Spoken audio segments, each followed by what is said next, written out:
bismillaahi raxmaani raxiim magacayga waa cabdulaahi cali waxaan ahay musharax madaxweyne dowlad goboleedka Soomaaliyeed ee Jubbaland waxaan damacsanahay maanta inaan halkaan idinkula wadaago shir jaraa'id oo aan doonayo in aan idinkula wadaago waxyaabihii ugu dambeeyay ee doorashooyinka Jubbaland ka dhacayo iyo mowqifkayga ku aadan arrinkaas sidaad ogtihiin waxaan u taaganahay xilka ugu sareeya dowlad goboleedka Soomaaliyeed ee Jubbaland waxaanu ku howlanayn magaalada Kismaayo aniga iyo musharaxiin kale isbuucyadii ugu dambeeyay in la helo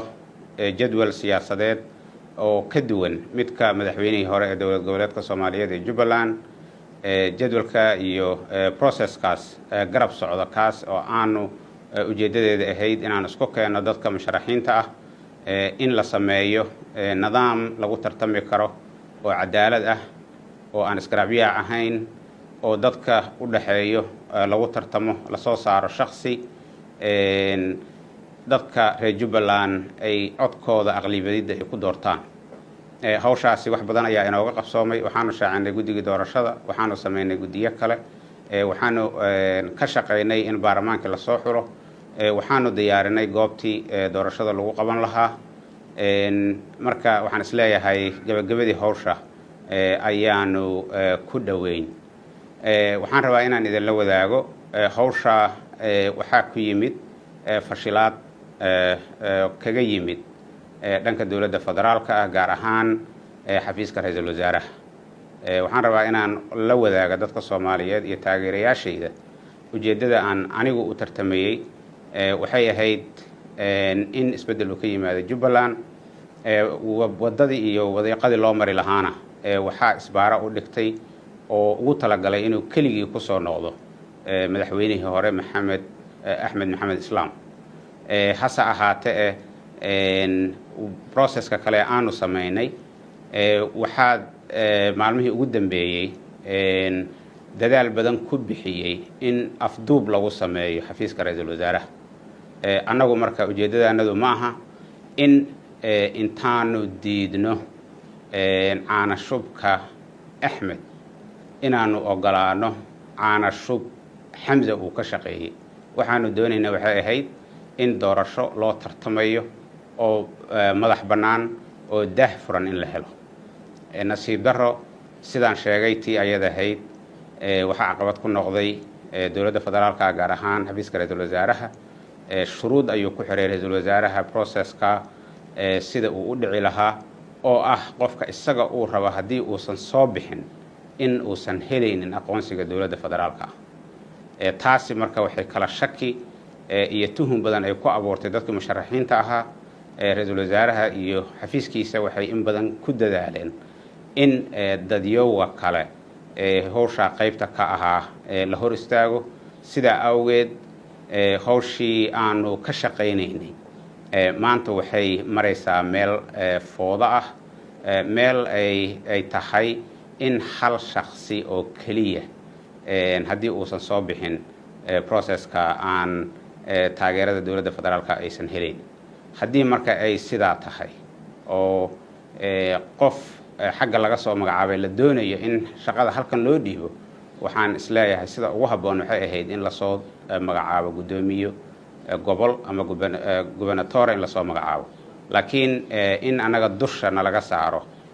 qof kor laga wato oo nalagu maaragtay caqabadeeyo waxaanu ka doorbidnay in aanu qayb ka noqonin foodada ay ka shaqaysay dowladda federaalka waxaan kaloo rabaa dadka Soomaaliyeed inaan u sheego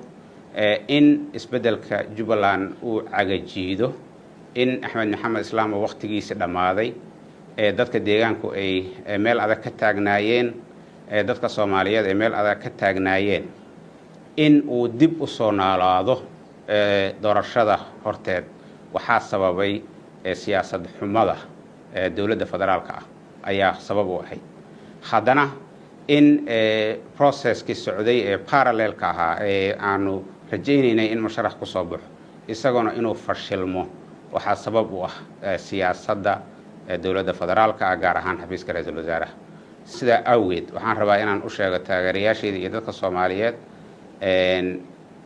rabitaankaygii inaan musharax madaxweyne Jubbaland aan ahaado kama tanaasulin sababtoo ay tahay ma aqoonsani wax alaala wixii Jubbaland iyo Axmed Maxamed Islaam isku doorto sidoo kalena wax alaala wixii foodo ah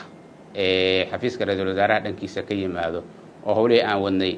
lagu carqaladeeyo iyaduna ma aqoonsani waxaanu wadaynaa wejiga labaad ee hadafkeena oo ah in la xoreeyo deegaanada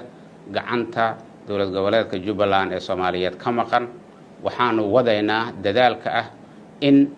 Axmed Maxamed Islaam iyo siyaasadiisa dadka reer Jubbaland soo daashatay ee daciiftay lafteeda in meesha laga saaro waxaanu wadaynaa dadaalkeena ah in dowladda federaalka ee Soomaaliya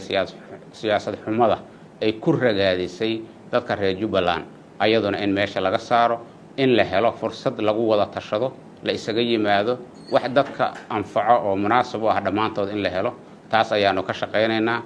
waxaan rabaa in aan mar kale u sheego taageerayaashayda iyo dadka Soomaaliyeed iyo inta samaha jecel in dadaalkeena halkan uusan ku hari doonin in aanan marnaba ogolaanaynin in aanu ka gaabino wixii aad naga filayseen maalmaha soo socdo haddii alla yiraahdo waxaan idin la wadaagi doonaa tilaabooyinka xiga ee aanu qaadi doono waxaan rabaa markasta inaan idin xaqiijiyo maanan guul dareysanin dadaalkeena ayaanu halkiisa ka sii wadaynaa marna ma joojin doono shaqada aanu wadno ilaa aanu ka xaqiiqsano isbedel ka dhaca Jubbaland isbedel ka dhaca Soomaaliya iyo ilaa aan xaqiiqsano in deegaanada dowlad goboleedka Jubbaland ee gacanta ka maqan dib loo soo celiyo oo dadku